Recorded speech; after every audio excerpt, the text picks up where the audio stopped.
কালকের ম্যাচ ছিল আরসিবি বনাম সিএসকে। আরসিবি এবং সিএসকে খেলা কাল হয়ে গেল। আরসিবিকে প্রথমে ব্যাট করে 218 রান করে 5 উইকেটে। আরসিবির ব্যাটিংদের মধ্যে কোহলি এবং ডুপ্লেসিস দুজনাই কিন্তু ওপেনিংয়ে ভালো একটা পার্টনারশিপ জুড়ে দেয়। কোহলি 29 বলে 47 রান করে 3টে 4 এবং 4টি 6-এর সাহায্যে। আর ডুপ্লেসিস ক্যাপ্টেন 39 বলে 54 রান করেছেন, 3টে 4 3টে 6। তারপর রজত পাতিদার 23 বলে 41 এবং গ্রিন নট আউট 17 বলে 38। তারপর কার্তিক 6 বলে 14 বলে আউট হয়ে যায়। ম্যাক্সওয়েলও আউট হয়ে যায় 5 বলে 16 রান করে। তারপর ব্যাট করতে নামে সিএসকে। ঋতুরাজ গায়কোয়াড় ক্যাপ্টেন 1 বলে 0 প্রথম বলে আউট হয়ে যায় ম্যাক্সওয়েলের।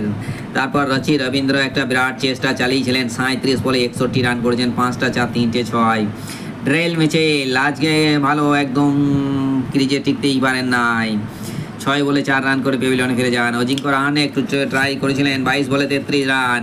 শিবম দুবে 15 বলে 7 রান করে পেভিলিয়নে ফিরে যায়। রবীন্দ্র জাদেজা শেষ পর্যন্ত একটা ম্যাচটিকে জেতানোর জন্য হাল ধরেছিলেন। সেমিফাইনালে যাওয়ার জন্য ওদের দরকার ছিল 201 রান করার।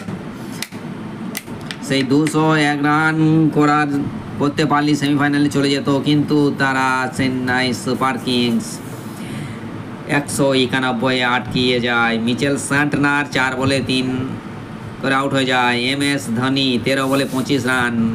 শেষ পর্যন্ত তিনি যদি টিকে থাকতে পারতেন তাহলে হয়তো বা হয়ে যেত, কিন্তু শেষ রক্ষা আর হলো না সিএসকে।